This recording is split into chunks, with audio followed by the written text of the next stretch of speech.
All right, we're in 1-5 today. This starts on page 33 in your book, going over solving inequalities. Now, right here on page 33 kind of walks you through how inequalities work. So let's remind ourselves what an inequality is. Right here we've got A is less than B. Here we've got A equals B. That's an equality.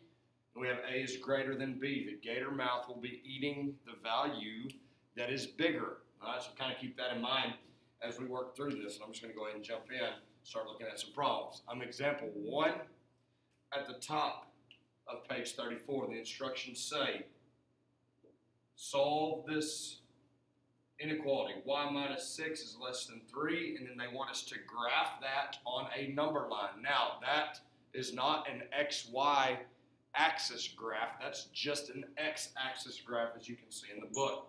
So solving these, we do the same thing we would do if we were solving and it was an equal sign. We set it up the same way, and we're going to get the variable by itself. What does that mean? That means we're solving. We're going to do PEMDAS backwards. Make sure the problem's put together. We do PEMDAS to put it together. Then we undo it, or we solve for a variable doing PEMDAS backwards. So this problem's already set up and ready to go. I'm going to get y by itself. Since I'm subtracting 6 from y, I'm going to add 6 to both sides. And very simply, we get y is less than 9. Pretty easy math right there. That's the answer.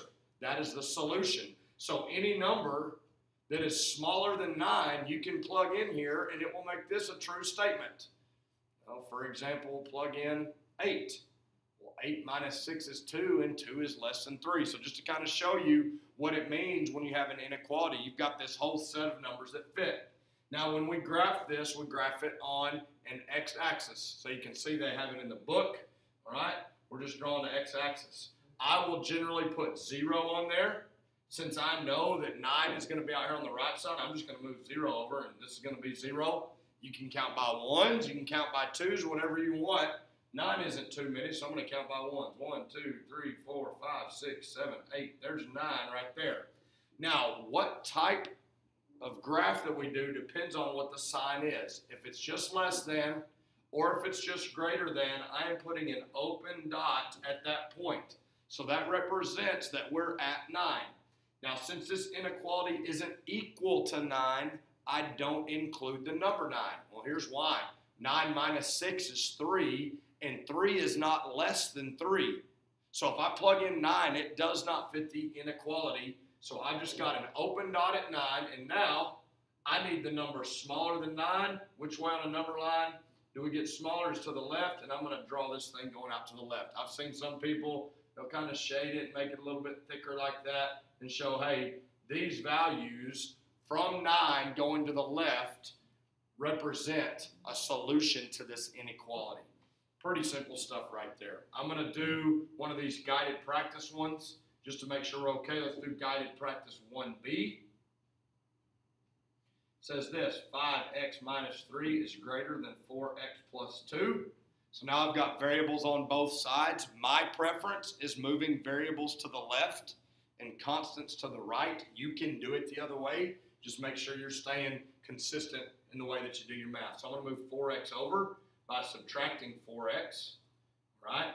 And since I'm moving x's to the left, I'm going to move this constant of negative 3 to the right. So I'm going to go ahead in one step and add 3 to both sides. X's are gone from the right. Constants are gone from the left, and I'm in reference to the greater than sign there. And we've got this, 5x minus 4x is 1x. We're just going to call that x, is greater than 2 plus 3 is 5. So there's the solution. All numbers bigger than 5 would make this inequality true when I plug those x's in. Now we need to graph it. This is just a simple number line graph. All right, I can put 0 closer to the middle there. I don't need too much room. I'm going to 5. 1, 2, 3, 4, 5. I just have a greater than sign, so I'm getting an open dot at 5. It doesn't include the number 5. Where are numbers bigger than 5? Remember, x represents values bigger than 5, and that's to the right. So something like that. That's how we would graph that. Pretty simple stuff right there. All right, let's keep rolling. Let's go to page 35. I get into example 2. Now, something happens when we get a coefficient that's negative All right, remember coefficient is the number in front of our variable, and we got to do something with that. So we're hopping in to example 2. And it says negative 4.2x is less than or equal to negative 29.4. So thinking ahead, when we graph this, I have an equal sign. I know I'm going to get a closed dot here when I graph it because it's going to be included. So that's just something we can know when the problem starts. All right, pretty simply, I hope that when we set this up and solve for x, you're like, oh, I need to divide by negative 4.2. The biggest mistake I see here is people trying to divide by the opposite sign. Don't do that. When we're dividing out a number, we want it to reduce to 1. For it to reduce to 1, the signs have to be the same. If I divide the left side of this equation or this inequality by negative 4.2, I do it to the right side. Okay? I'm not good at doing that in my head. You don't have to be.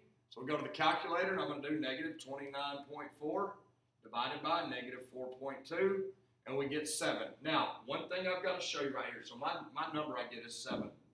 When you divide by a negative, something with this inequality happens, and this sign is going to flip. That is just something you've got to know. It's only when the coefficient with the variable you're solving for is negative. And when you divide that negative out, we flip the sign. So our answer here becomes x is greater than or equal to 7. You can see that I flipped the gator mouth.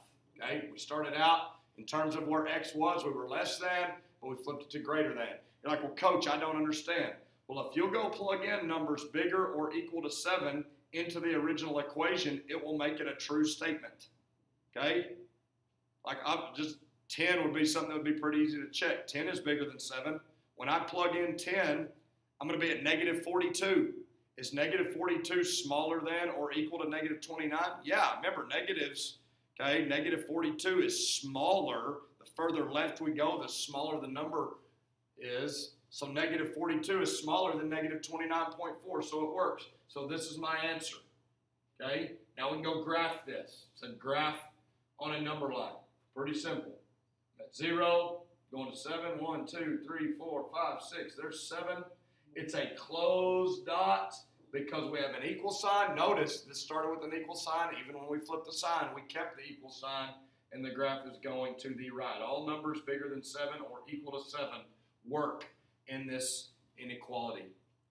Pretty simple stuff. I think it should be fine. One thing I've been doing a good job of here is putting a box around my answers to show you that's still the answer, okay, all the way back through. I apologize for that. When you're doing this on ConnectEd or whatever, you'll just be picking the answer choice anyways. All right, let's go down. Let's do one that's got, it looks a little bit tricky. One thing that the book talks about is solution sets. I'm sorry, I'm going to finish example 2 right here. And it's just a way to write this. And so the way this is read and the way it's written, okay, this would be all x's such that x is greater than or equal to 7. Okay, that might be how it's written in ConnectEd, and that's fine. These two things are saying the same thing.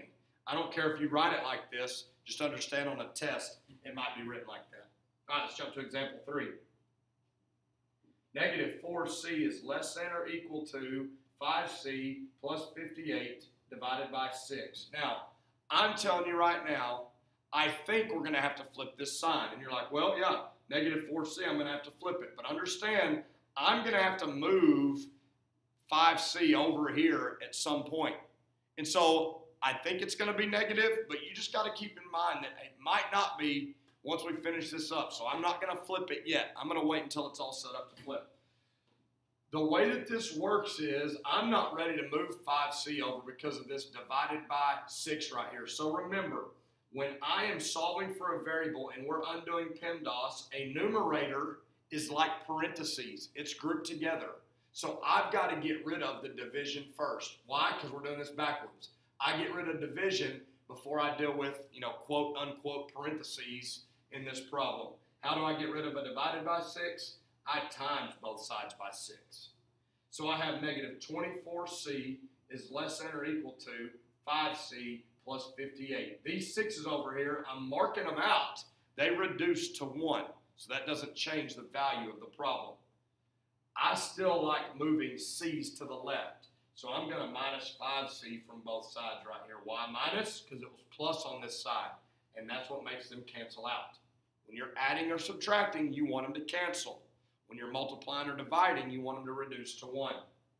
So here we go. simple math over here. These are like terms. Negative 24 minus 5 is negative 29, and then we've got C on it. If you're not good at subtracting with negatives and all that, let your calculator help you. Less than or equal to 58. Now right here, I know I'm going to be flipping this sign. All because I now have a negative number or a negative coefficient with C. It's time to divide by negative 29. Remember, we're trying to reduce to 1. If I do that on the left side of the inequality, we do it on the right. This reduces, okay, to 1. I'm left with C, but now I flip my sign. Greater than or equal to, I do 58 divided by negative 29 is negative 2. There's the answer, okay? Solution set, if it was talking about solution notation, would be a bracket and then all C's such that C is greater than or equal to negative 2. It's how this would be written. And then we close that bracket. Last thing we need to do is graph this on a number line because that's what it said to do in the directions. Always be paying attention to those directions. Got a bunch of greater thans for graphing. Remember, this first one was less than, so don't think it's all greater than. It's not always going to be greater than. All right? There's 0, there's negative 1, there's negative 2. It's a closed dot because I got the equal sign. All right, put my closed dot right there. Which numbers are bigger? We want numbers bigger than or equal to negative 2. I got closed dot, and I'm drawing my arrow to the right, greater than negative 2. All right, pretty simple stuff. You can see down here in the guided practice, some of these at the bottom you need to distribute first before you start trying to get a variable by itself. Remember, you have to put a problem together with PEMDAS before you can undo it by doing PEMDAS backwards. So that's our lesson today on 1-5, Solving Inequalities. I'll let you know what your assignment is. Make sure you're staying on top of getting all these notes into your notes. And we'll continue on into Chapter 1. Thank you.